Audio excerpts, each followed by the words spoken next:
Duty করছে যেখানে যেখানে যখন যেটুকু দরকার ওনারা দেওয়ার চেষ্টা করছেন।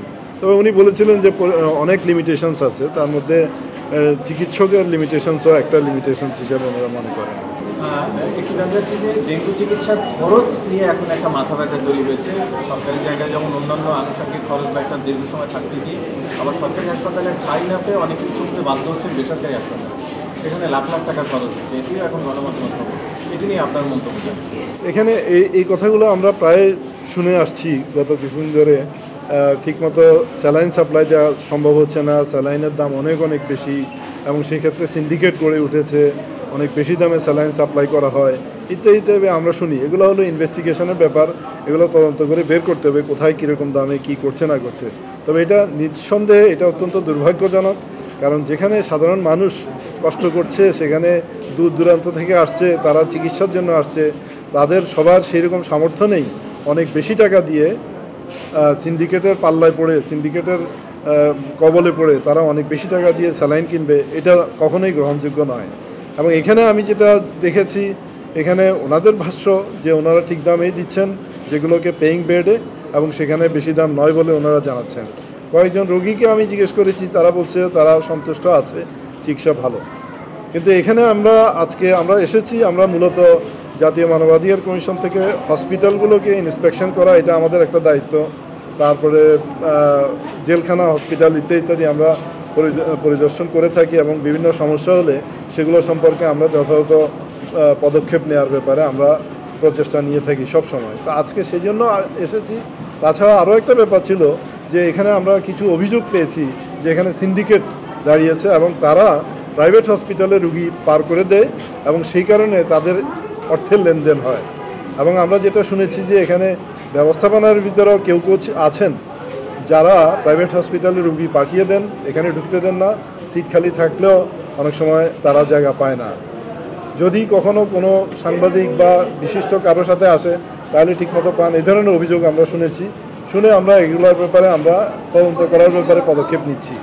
আমাদের এখানে এই বিষয়ে তদন্ত হবে এবং সেই বিষয়গুলোকে আমরা পরবর্তীতে আমরা প্রকাশ করতে পারবো। তবে যেটা হয় সেটা হলো গিয়ে কয়েকটা উদাহরণও আমরা যেটা দেখেছি যে সেই থেকে ব্রাহ্মণবাড়িয়া থেকে, সে মানিকগঞ্জ থেকে বা দূর দূরান্ত থেকে অনেকে আসেন, এসে দেখা গেল যে গরিব মানুষটি তার সব টাকা পয়সাই শেষ করে ফেলতে হয় এবং শিশুকে মৃত অবস্থায় নিয়ে যেতে হয়। এটা কখনোই গ্রহণযোগ্য হতে পারে না, এটা মানবাধিকারের লঙ্ঘন। আমাদের জন্য এটা অত্যন্ত কষ্টকর একটা বিষয়।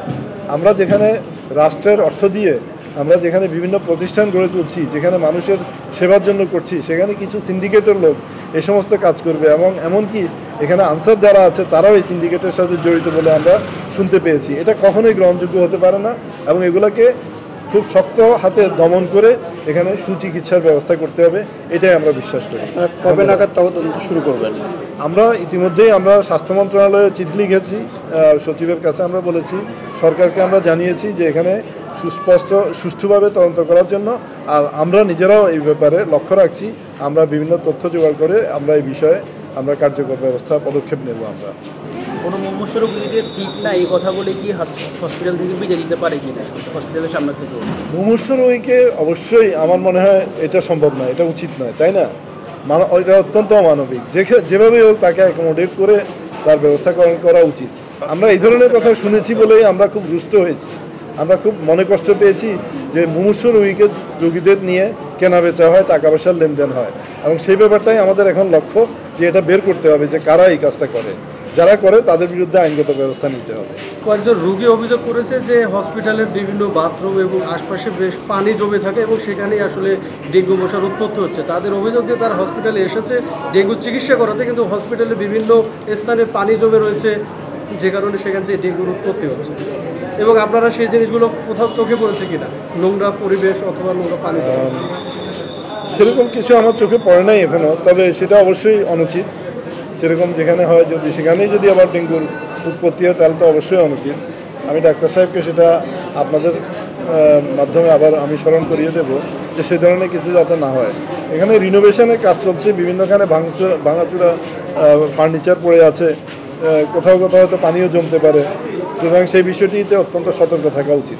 আর কথা আসলে বাড়ানোর দরকার নেই। আমি যেটা বলতে যাচ্ছিলাম যে আমরা শুনেছি যে এখানে সিন্ডিকেট যথেষ্ট মানে প্রবল হয়ে তারা কাজ করছে এবং তারা অনেক অন্যায় করছে। এবং আমি যেটা ডাক্তার সাহেবকে আমি বলেছি যে যদি সিন্ডিকেট যদি সেরকম নলেজে থাকে, যেটা উনি নিজেও ধারণা আছে ওনার যে সিন্ডিকেট কাজ করছে বলে মনে হয়, তো এই ক্ষেত্রে অবশ্যই আইনশৃঙ্খলা রক্ষাকারী বাহিনীর দৃষ্টিতে নিতে হবে এবং তাদের সম্পর্কে জানাতে হবে। এই কাজটি অবশ্যই করতে হবে এবং এই ক্ষেত্রে কোনো ভয় পেলে চলবে না। এটা আমি হাসপাতাল কর্তৃপক্ষকে স্মরণ করে দিয়েছি। সংবাদ, ফিচার ও অনুষ্ঠানের জন্য ভিজিট করুন সংবাদ প্রকাশের ওয়েবসাইট এবং যুক্ত থাকুন ফেসবুক পেজ ও ইউটিউব চ্যানেলের সঙ্গে।